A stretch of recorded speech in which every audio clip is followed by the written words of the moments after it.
नमस्कार मंडळी, सर्वांना श्री स्वामी समर्थ. आता महाशिवरात्री जवळ येत आहे, त्यामुळे आपल्या घरात कोणत्या ना कोणत्या धातूचे शिवलिंग असतंच.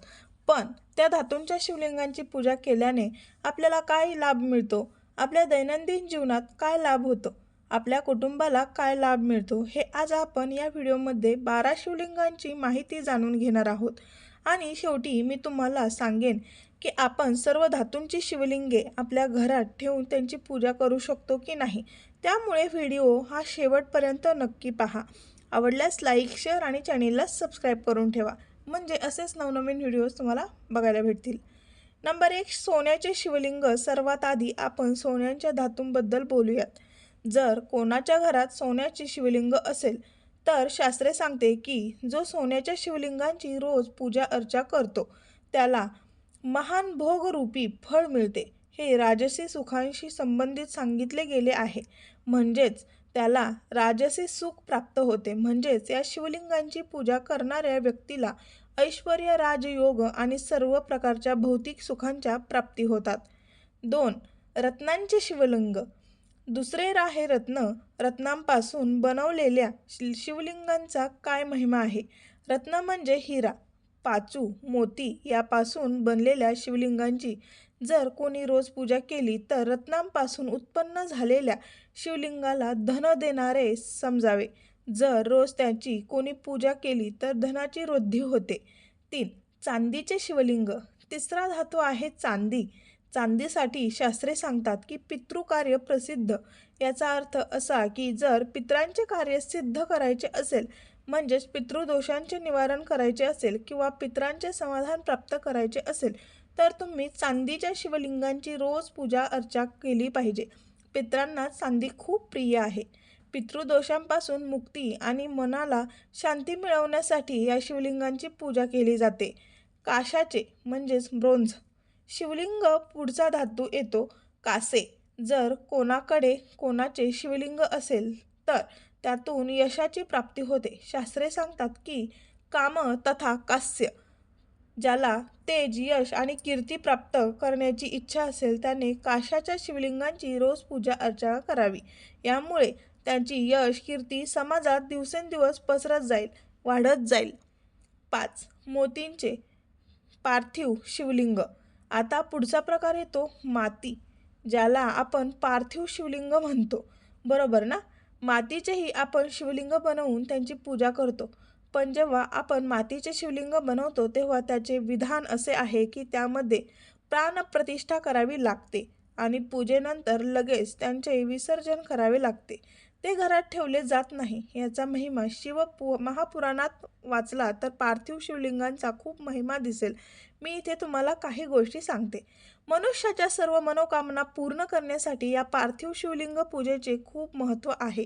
बघा, ज्याप्रमाणे सर्व पूजनीय देवांमध्ये शंभू म्हणजेच भगवान शिव सर्वश्रेष्ठ आहेत, त्याचप्रमाणे संपूर्ण शिवलिंगामध्ये पार्थिव शिवलिंग म्हणजेच मातीपासून बनवलेले शिवलिंग सर्वश्रेष्ठ मानले गेले आहे. महत्त्वाची टीप सांगते. मातीचे शिवलिंग म्हणजे आपण स्वतः आपल्या हाताने भगवंताच्या नामांचा जप करत करत बनवलेले शिवलिंग. मार्केटमधून चिनी मातीचे रंगवलेले शिवलिंग आणणे म्हणजे पार्थिव पूजन नव्हे. तर शिवलिंग बनवण्यासाठी आपण तुळशीच्या मातीचाही वापर करू शकतो. शिवजींना तुळशीचा अजिबात वावडे चालत नाही. जे लोक म्हणतात की शिवजींना तुळशीपत्र वाहू नये त्यांनी शिवपुराण उघडून नक्कीच वाचले पाहिजे. शिवजींवर तुळशीपत्र किंवा मंजिरी अर्पण केल्याने ब्रह्महत्येसारखे पापही नष्ट होते. म्हणजेच सर्व प्रकारच्या शिवलिंगांमध्ये पार्थिव लिंगालाच धन देणारे आणि श्रेष्ठ सांगितले गेले आहेत. तर 6, स्फटिक. स्फटिक शिवलिंग. त्यानंतर पुढच्या प्रकारचे शिवलिंग आहे स्फटिकाचे. शास्त्रे सांगते की जो मनुष्य सुंदर पत्नी किंवा सुंदर जीवनसाथीची इच्छा ठेवतो त्याने स्फटिकाच्या शिवलिंगाची नित्य पूजा करावी. तसेच गृहस्थ जीवनात सुख शांती टिकवून ठेवण्यासाठी स्फटिक शिवलिंगाची पूजा करावी. स्फटिकांचे शिवलिंग ओळखण्यासाठी पद्धत. स्फटिकांचे शिवलिंग कधीच गरम होत नाही.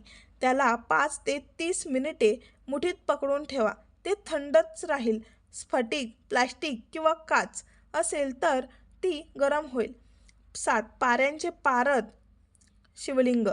पाऱ्यांचे शिवलिंग हे साक्षात भगवंताचे वीर्य म्हणजेच सार मानले गेले आहे. शास्त्रांनी याला रसलिंग म्हटले आहे. असे म्हटले जाते की हजारो इतर शिवलिंगांच्या पूजेमध्ये एका पारस शिवलिंगांची पूजा कोटीपटीने अधिक फलदायी असते. शास्त्र सांगते की हजारो ब्रह्महत्या किंवा शेकडो स्त्रीहत्येचे पापही केवळ रसलिंगांचे दर्शन आणि प्रणाम केल्याने क्षणात नष्ट होते. पण हे शिवलिंग सुद्धा अस्सल असावे. तसेच आयुर्वेदानुसार आणि शास्त्रानुसार पारस शिवलिंगांचे दर्शन आणि त्यावर अभिषेक केलेले जल प्राशन केल्याने अनेक शारीरिक आणि मानसिक आजार दूर होतात. तसेच कुंडलीतील नकारात्मक ग्रहांचे दोष, विशेषतः शनी आणि राहू केतूंचे त्रास कमी करण्यासाठी पारद पूजन श्रेष्ठ मानले जाते. बघा, पारा चंचल असतो, पण जेव्हा तो शिवलिंगांच्या रूपात स्थिर होतो तेव्हा तो भक्तांच्या जीवनातील अस्थिरता दूर करतो. 8. बाणलिंग नर्मदा नदीतील शिवलिंग. यानंतर बाणलिंग शिवलिंग म्हणजे नर्मदा नदीतून जे शिवलिंग प्राप्त होते त्याला बाणलिंग म्हणतात. याचा महिमा श्री शिव रहस्य ग्रंथात आढळतो. विशेषतः याला शुद्धीकरणाची, संस्कारांची किंवा प्राणप्रतिष्ठेची आवश्यकता नसते. पूजेच्या वेळी आवाहनाचीही गरज नसते. बाणासुराने नर्मदा नदीत हजारो शिवलिंग अर्पण केली होती. शिवजींनी वरदान दिले की नर्मदा नदीतील हे बाणलिंग साक्षात माझेच स्वरूप स्वयंभू मानले जाईल. ज्याप्रमाणे गंडकी नदीतील शाळीग्राम साक्षात विष्णू आहेत, तसेच नर्मदेतील बाणलिंग साक्षात शिव आहेत. 9. तांब्यांचे शिवलिंग. तांब्यांचा संबंध सूर्याशी जोडला जातो. जे लोक तांब्याच्या शिवलिंगाची पूजा करतात त्यांना समाजात मान, सन्मान आणि प्रतिष्ठा प्राप्त होते. तसेच दीर्घायुष्यासाठी तांब्याच्या शिवलिंगांची पूजा करणे खूप फलदायी मानले जाते. 10. पितळेचे शिवलिंग. पितळेच्या शिवलिंगांची पूजा केल्याने घरामध्ये सुख, समृद्धी आणि शांतता टिकून राहते. ज्यांना कौटुंबिक कलहातून मुक्ती हवी आहे त्यांच्यासाठी हे शुभ मानले जाते. 11. हळदीचे शिवलिंग. हळदीपासून बनवलेल्या शिवलिंगांची पूजा विशेषतः कार्यात येणारे अडथळे दूर करण्यासाठी आणि विवाहातील अडचणी सोडवण्यासाठी केली जाते. हे सौभाग्यदायक मानले जाते. 12. वाळूंचे शिवलिंग.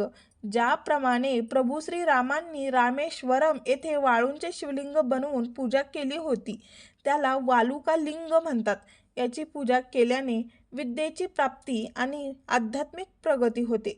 जर ही सर्व शिवलिंगे प्रभावशाली असली तरी घरातील बाणलिंग किंवा छोट्या आकाराचे पाषाणाचे दगडाचे शिवलिंग सर्वात सोयीचे आणि श्रेष्ठ मानले जाते, कारण त्यांची देखभाल करणे सोपे असते. घरामध्ये शिवलिंगांचा आकार आपल्या हाताच्या अंगठ्यांपेक्षा मोठा नसावा असे शास्त्र सांगते. तर धातूंचे शिवलिंग असल्यास ते दररोज स्वच्छ घासून पुसून मगच त्याची पूजा करावी.